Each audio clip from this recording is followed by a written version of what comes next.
La familia tiene un propósito. ¿Cuántos saben que la familia tiene un propósito?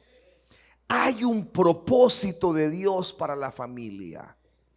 Ninguna familia debería de ser una familia sin propósito.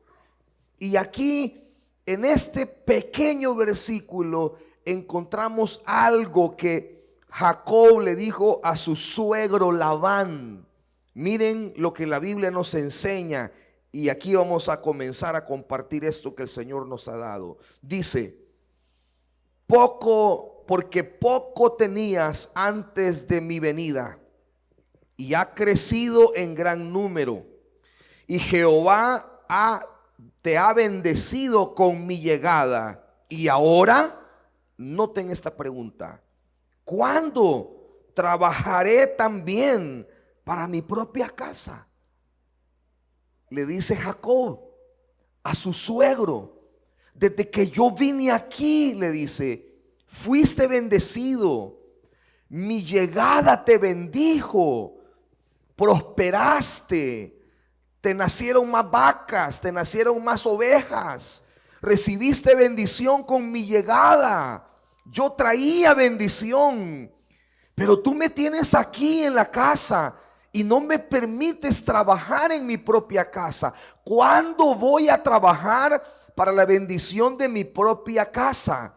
Lo que Jacob está luchando o está tratando de decirle a su suegro es: yo necesito encontrar el propósito de mi familia.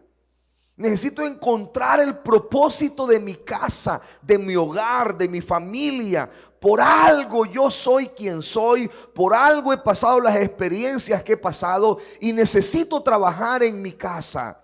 Necesito trabajar en la felicidad de mi casa. Necesito trabajar en el futuro de mi familia. Necesito trabajar en el plan que Dios tiene para mi familia. Necesito que mis hijos sean como flechas en manos del valiente, porque un día los voy a lanzar a la vida y necesito trabajar en ellos. ¿Cuándo voy a trabajar en mi casa? ¿Cuándo voy a trabajar en mi futuro? Yo necesito dejarle a mis hijos una herencia. Necesito no solo física, no solo material. En estas palabras Jacob envuelve muchas cosas de lo que él está diciendo. Y hermanos, ya es tiempo que comencemos a trabajar en nuestras casas.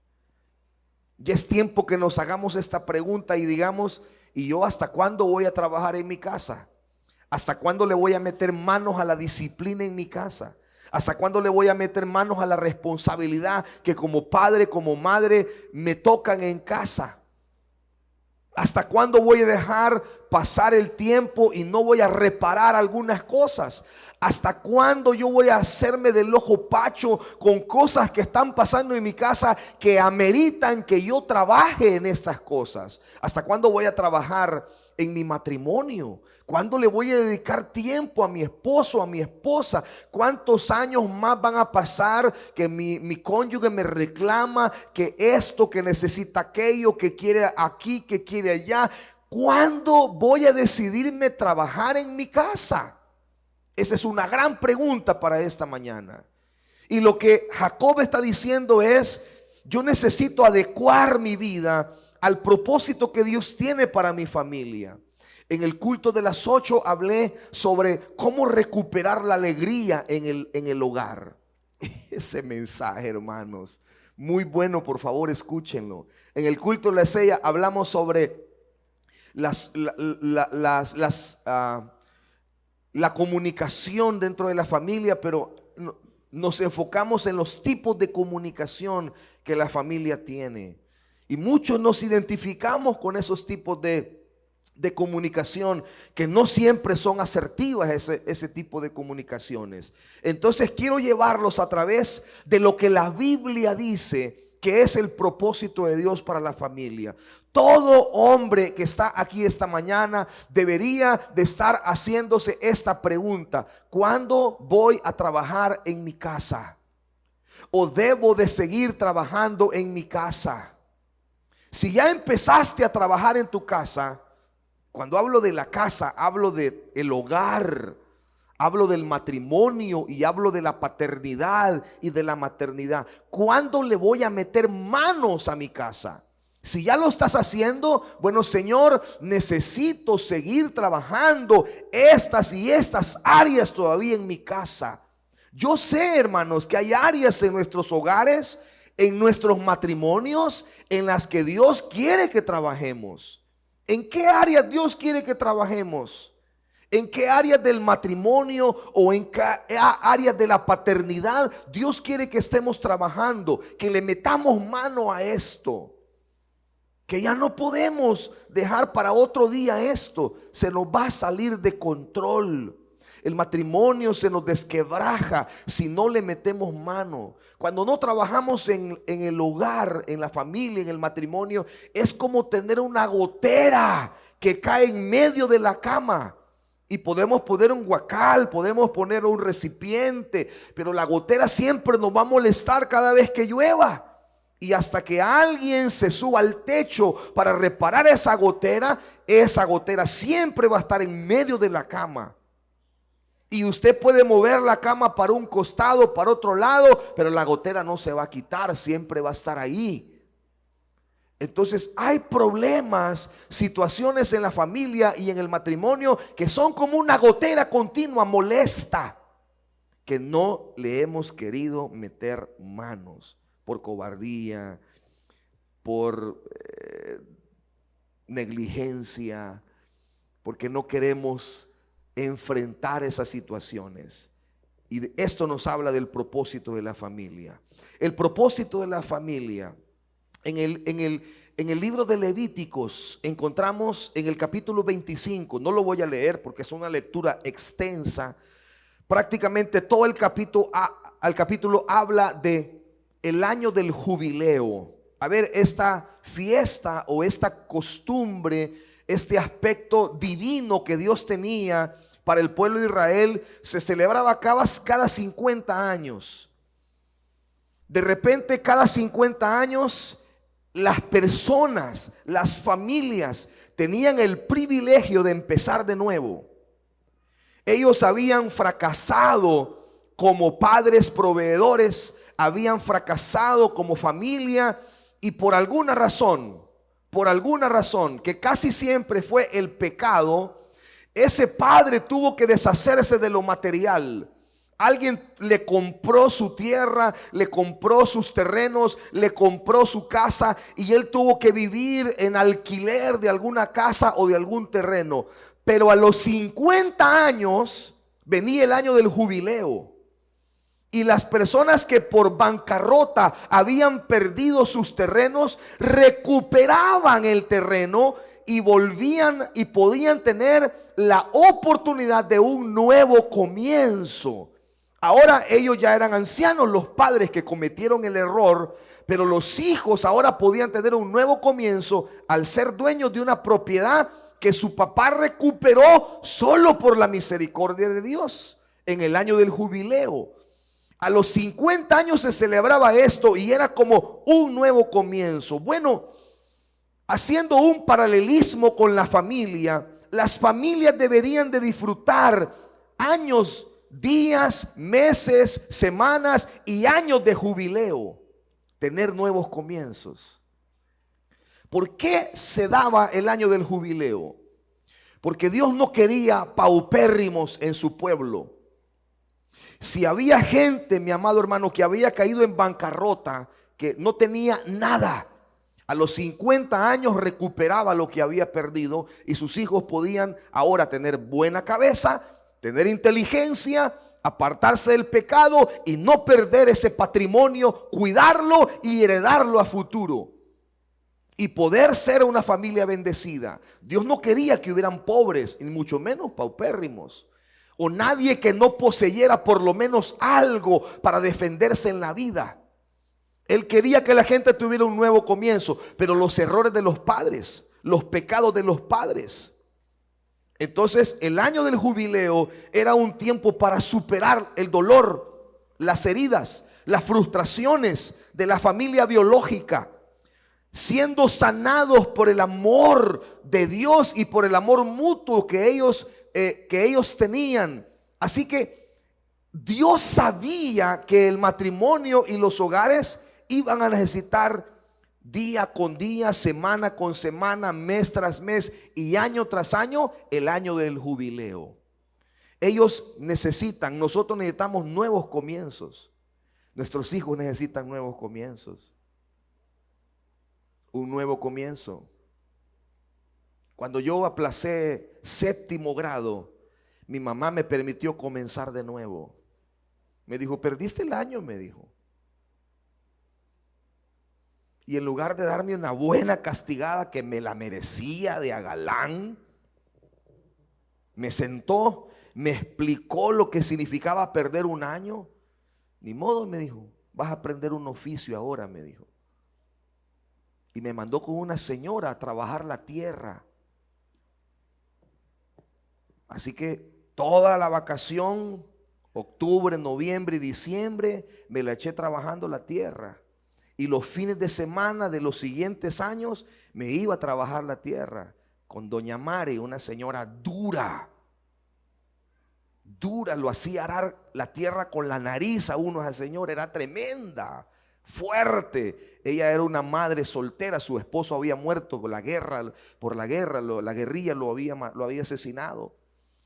Y ella se volvió dura, con terrenos, con tierras, tuvo que hacer coraje de hombre y sacar adelante a sus 4 hijos, ella sola. Así que ella era muy fuerte, muy dura, pero me enseñó. Y Dios me permitió tener un nuevo comienzo, valorar. Hay esposos aquí, hermanas amadas, que necesitan que usted les dé una oportunidad para comenzar de nuevo. Denles una oportunidad. Que comiencen otra vez.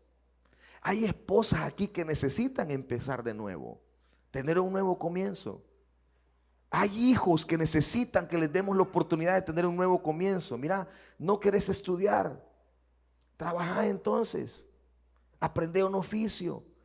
Yo te quiero pagar la universidad, pero no es lo tuyo, entonces empezá de nuevo. O mira, te equivocaste en esto, pecaste en lo otro, fallaste aquí.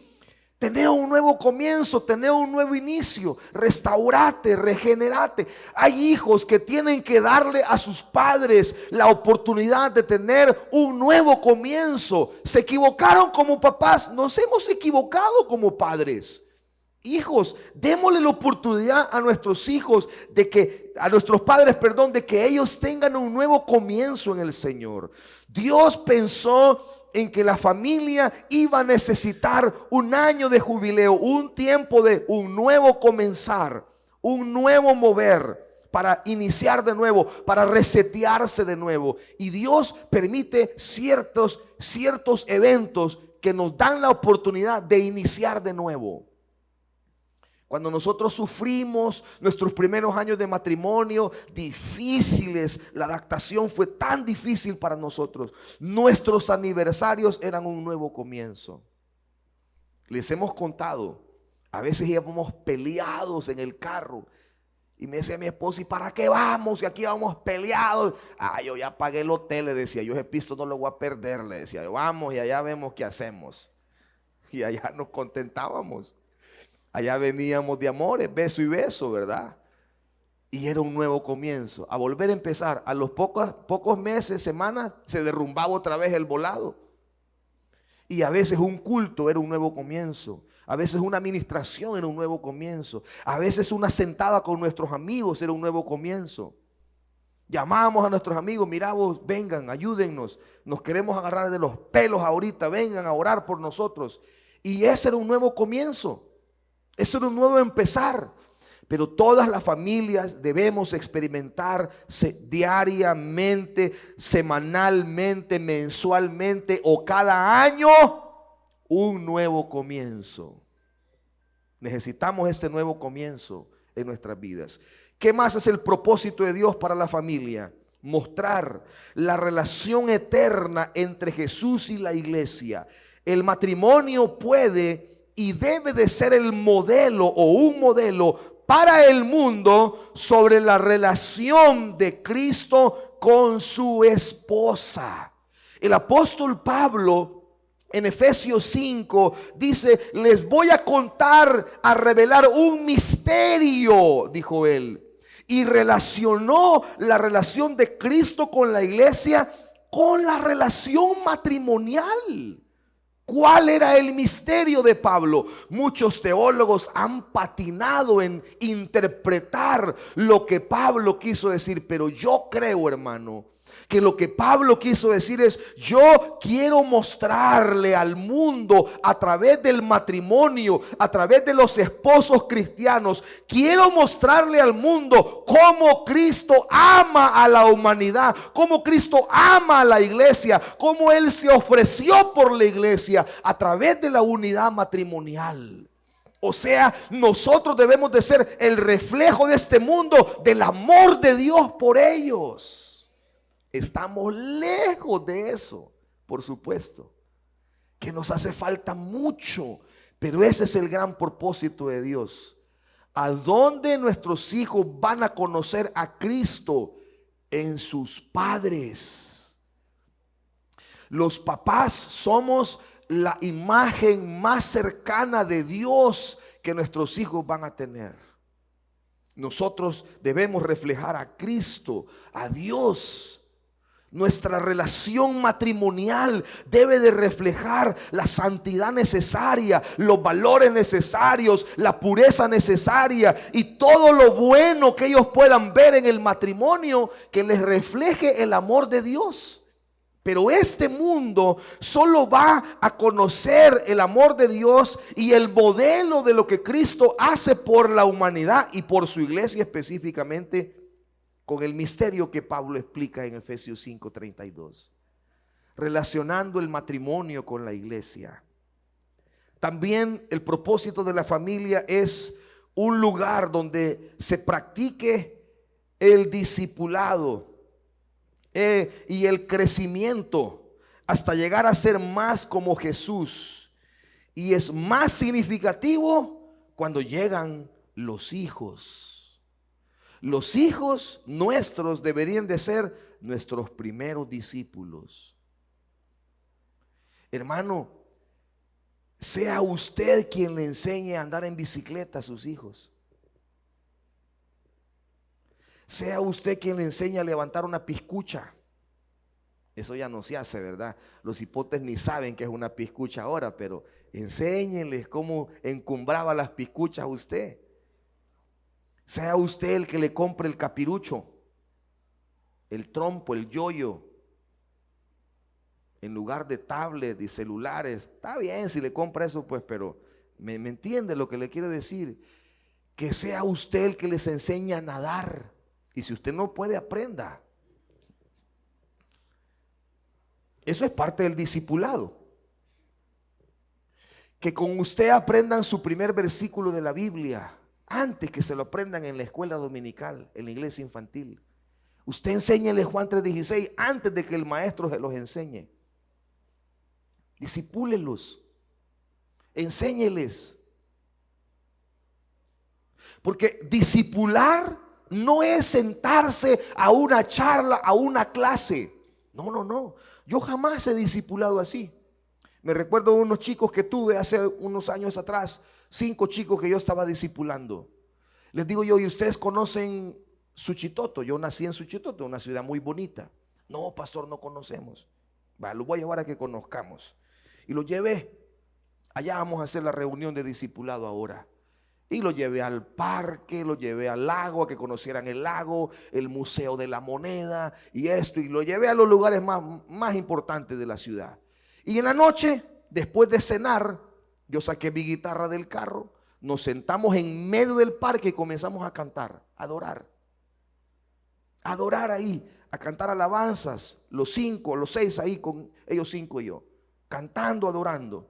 Y cuando terminamos les dije: vaya, ahora quiero que vayan a cualquier turista que hay aquí, porque es una ciudad de mucho turismo, y busquen a una persona que el Espíritu Santo lo guíe y pregúntenle si tienen una necesidad para orar y oren por esa persona.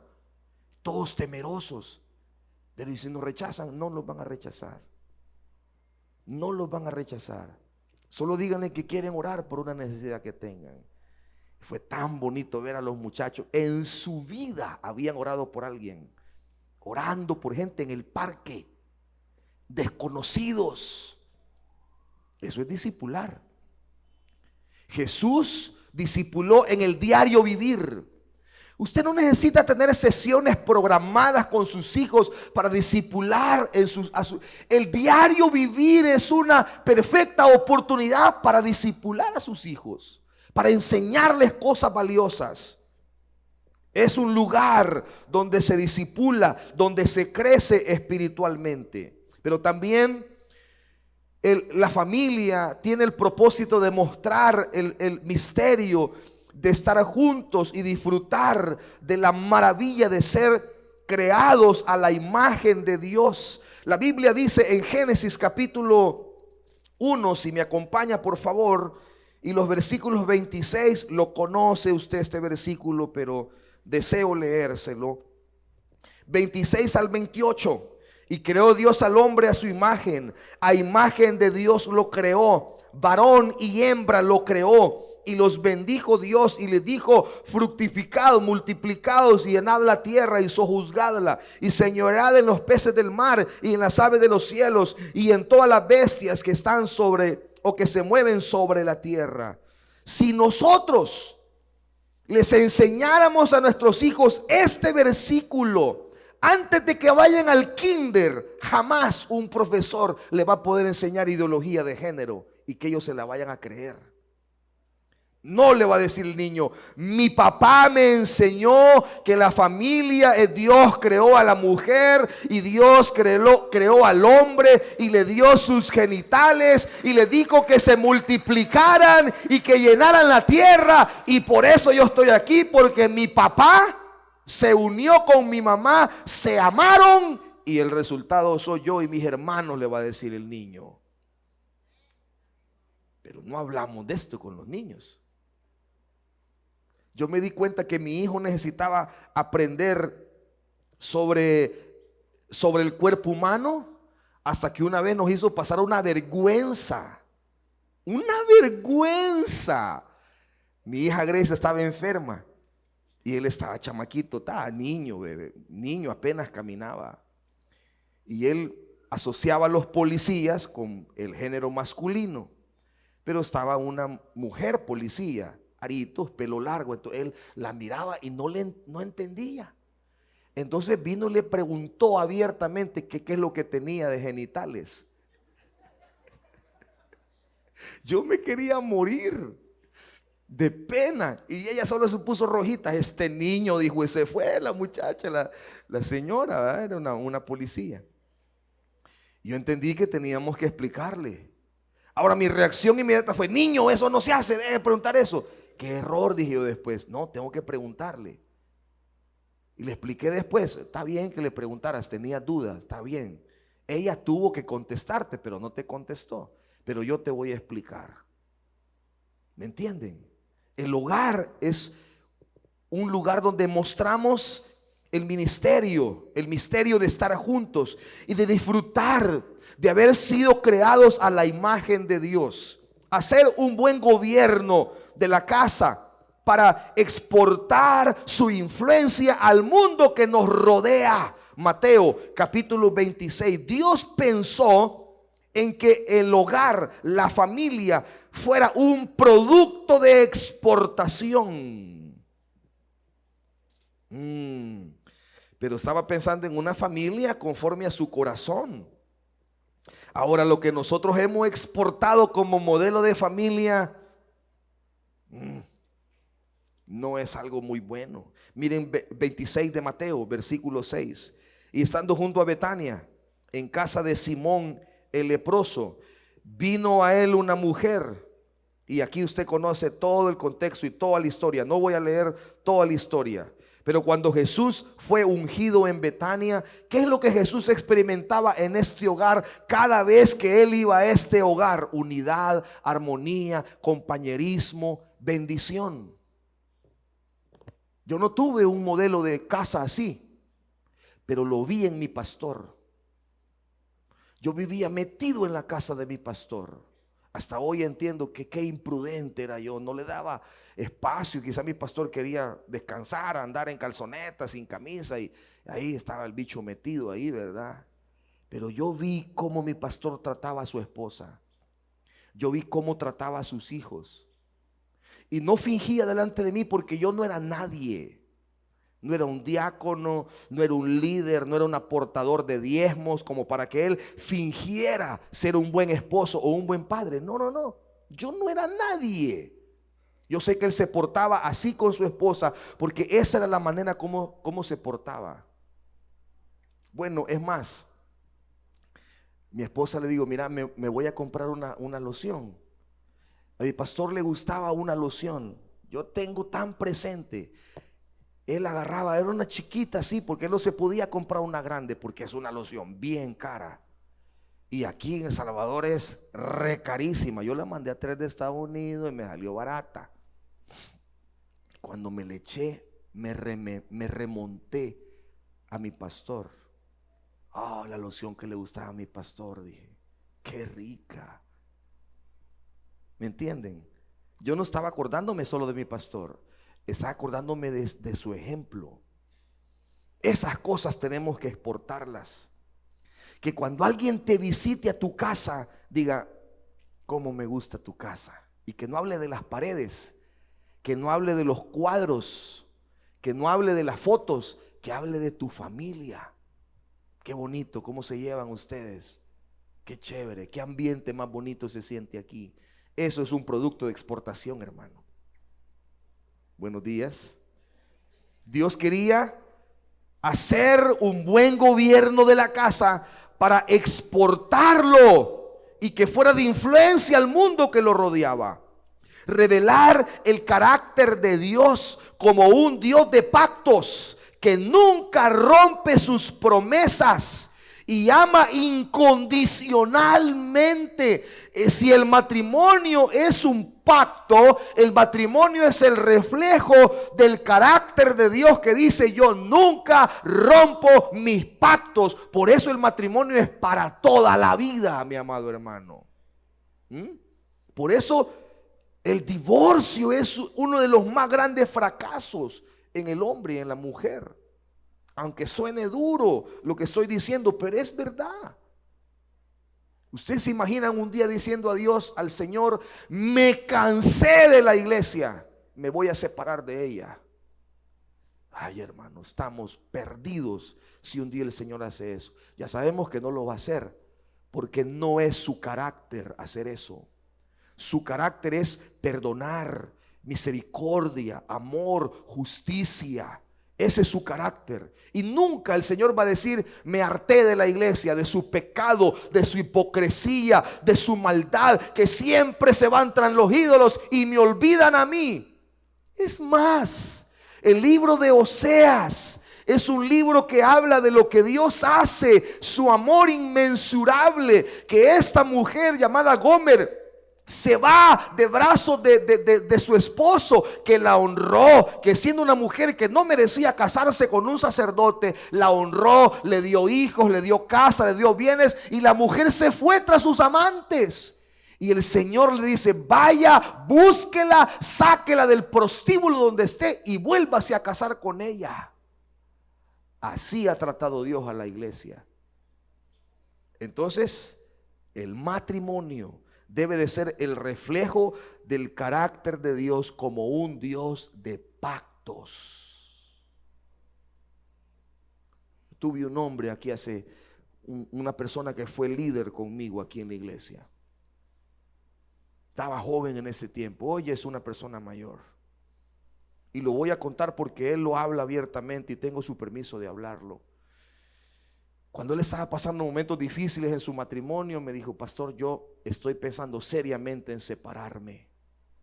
Y le dije yo: usted es exitoso en su trabajo, es exitoso en sus finanzas, es exitoso como padre. Yo veo cómo sus hijos lo ven y lo quieren. Es exitoso como líder, es exitoso como cristiano. ¿Y va a ser un fracasado como matrimonio?, le dije yo. No, hermano. Y eso lo golpeó. No me dijo nada.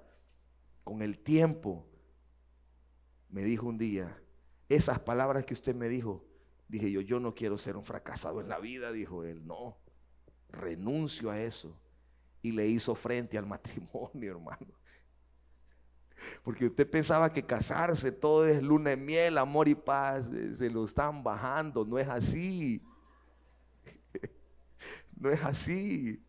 Hay días duros.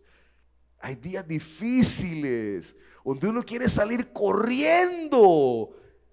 Y decir, ay, yo ya no aguanto. Y hay días hermosos, hermano. Hay días lindos también. Pregunta. ¿En cuál de estos propósitos nos gustaría crecer más? ¿En cuál de estos propósitos que el Señor nos ha enseñado nos gustaría crecer más? Piensen. Piensen quizás, pastor, a mí me gustaría crecer más en ese carácter de pacto, porque en casa siempre hablamos del tema del divorcio. Es un tema vigente. Ese tema debe de desaparecer de su vocabulario. Necesito crecer en eso. Quizás yo necesito crecer para ser un modelo de exportación. Que cuando mis hijos se casen, deseen tener ese modelo y lo exporten a su nuevo hogar. Quizás necesito mostrar el amor, el misterio de estar juntos y de la maravilla de haber sido creados a la imagen de Dios. O a lo mejor simplemente Dios quiere que tengamos un nuevo comienzo. No sé. Veamos otra pregunta. ¿Qué significa o qué significado tiene Génesis 30:30? Que Jacob quería trabajar para su propia casa, pero que su suegro Labán no se lo permitía. ¿Cuántas personas, actividades o malos hábitos nos están impidiendo trabajar en nuestra propia casa? Debemos de examinar ahora qué personas. La palabra es sabia cuando dijo, dejará el hombre a su padre y a su madre. Yo sé que hay excepciones, yo lo sé. Y hay grandes excepciones y que hacen funcionar la familia. Pero hermanos, aquí entre nos, no le vayan a decir a nadie, pero hay suegras que son tremendas. Y hay nueras que también son tremendas. Y entonces usted no puede vivir. Mi suegra es linda, pero si yo hubiera vivido en la casa de mi suegra, no nos habláramos.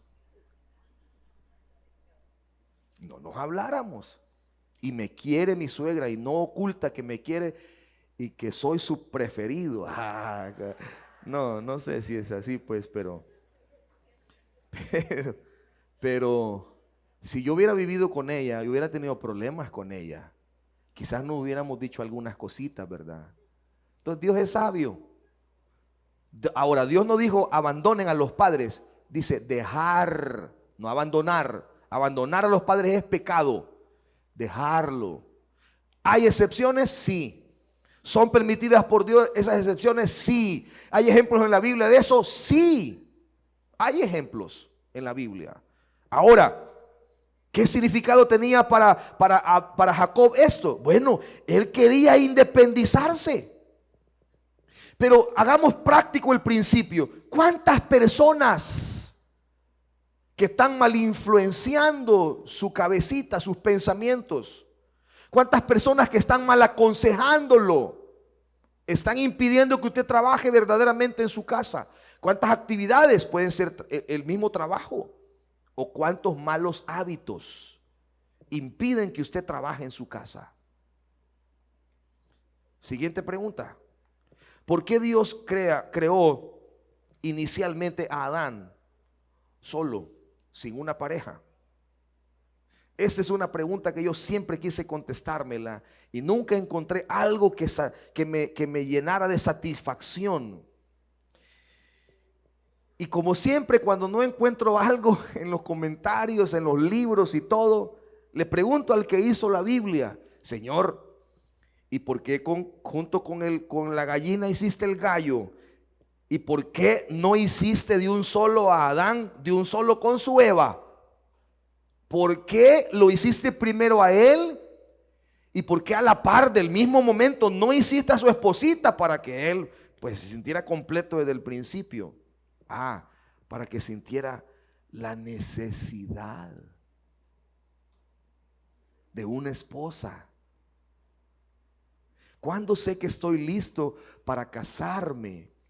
Cuando yo de verdad siento, no estoy hablando de la necesidad fisiológica, porque esa los hipotes la tienen desde chamaquitos, ¿verdad? No, estoy hablando de la necesidad espiritual. Yo sentí la necesidad de casarme, no solo porque era pastor, sino porque espiritualmente, emocionalmente, yo sentí la necesidad de casarme. Y eso puede pasar a los 20 años o a los 35. Si se pasa de 40 para los varones ya es raro. Pero, y a las mujeres no les conviene casarse muy mayorcitas por su reloj biológico, ¿verdad? Pero Dios hizo que Adán tuviera la necesidad, para que sintiera la necesidad de casarse. Y ahí hay muchos versículos que solo se los dejo, no los voy a leer todos, pero se los dejo ahí en la presentación para que usted los estudie. Ahí en esos pasajes de Proverbios, en ese pasaje de Eclesiastés, el Señor nos enseña, nos muestra que ir al matrimonio es una necesidad fisiológica, ciertamente, emocional y espiritual. Es una necesidad en esas tres áreas. ¿Por qué más? Porque por el romance sagrado. El Señor habla del romance sagrado. Él quería que el hombre disfrutara del romance sagrado por establecer o para establecer el orden de la creación. Primero, entre los iguales. Adán es primero entre los iguales. Esta definición me encantó. No es primero entre los primeros, primero entre los iguales. Entonces Dios dijo: ¿por qué voy a hacer primero al hombre? Primero para que tenga la necesidad de una mujer y me la pida y siente el vacío y diga: ¿y por qué la gallina tiene su gallo y yo? Entonces él la pidió. Yo siempre le digo a los muchachos: no pidan una novia, pidan una esposa. Oren por una esposa. Oren por una buena mujer. Oren por una madre de sus hijos. Oren por una mujer sabia. Ore por una mujer que edifique la casa. Ore por una esposa. Dame una novia, Señor. No, hombre, aprenda a orar. Ore por esposa. Usted necesita esposa, no una novia, una esposa. Claro, va a tener un tiempo de noviazgo, ¿verdad? Pero usted está clamando, así que Adán pidió por una esposa. Dios quería que viviera el romance sagrado, pero lo más importante, Él quería establecer el orden de la creación. Primero Adán, primero entre los iguales, y luego Eva. Dios los ve iguales, le llama a los dos Adán, pero primero fue creado el hombre, solo por orden de creación. No por importancia, no por inteligencia, menos por inteligencia, ¿verdad? No por nada de lo demás, sino simplemente por un orden. Siguiente pregunta, ya voy a terminar. ¿Por qué un hombre y una mujer deben dejar su familia cuando se casan? Porque la familia de los suegros no permite a veces trabajar en su propio hogar. Por eso Jacob le dijo: ¿cuándo me vas a dejar trabajar en mi casa? Es posible ser totalmente transparentes y no sentir vergüenza en el matrimonio. Sí, Adán lo experimentó. La Biblia dice que Adán y Eva estaban desnudos y no se avergonzaban el uno al otro. ¿Qué quiere decir eso? ¿Que estaban listos para una intimidad? No, así vivían. Ellos tenían un cuerpo de luz, un vestido de luz, perdón. Tenían un vestido de luz, eran transparentes. Hasta que pecaron, sintieron vergüenza y se cubrieron con hojas de higuera. Y no les funcionó, ustedes saben. Pero mientras eso no había estado en sus vidas, el pecado, ellos eran transparentes. Entonces, en Cristo, nosotros podemos tener un nuevo comienzo y ser transparentes con la persona, con la esposa, con el esposo, sin ocultar nada, sin saber, sin avergonzarnos de nada. ¿Hace cuánto no tiene una relación transparente así?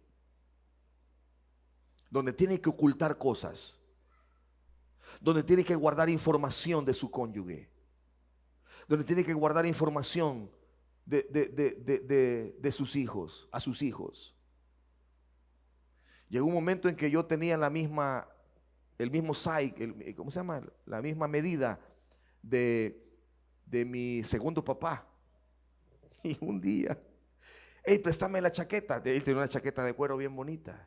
Y yo iba a ir a una fiesta. Préstame tu chaqueta. Ah, agarrala, me dijo. Y se le olvidó que andaba algo malo en la bolsa.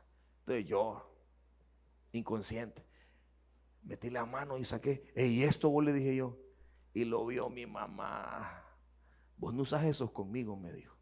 Le dijo. Y lo metí en rollo. Los metí en rollo. ¿Ah? ¿Qué ocultamos? ¿Hace cuánto no tenemos una relación de transparencia? Que tu esposa te puede decir, no, yo confío en vos. Confío plenamente. No te preocupes. Yo confío. Que usted pueda confiar en su esposa plenamente. Amén.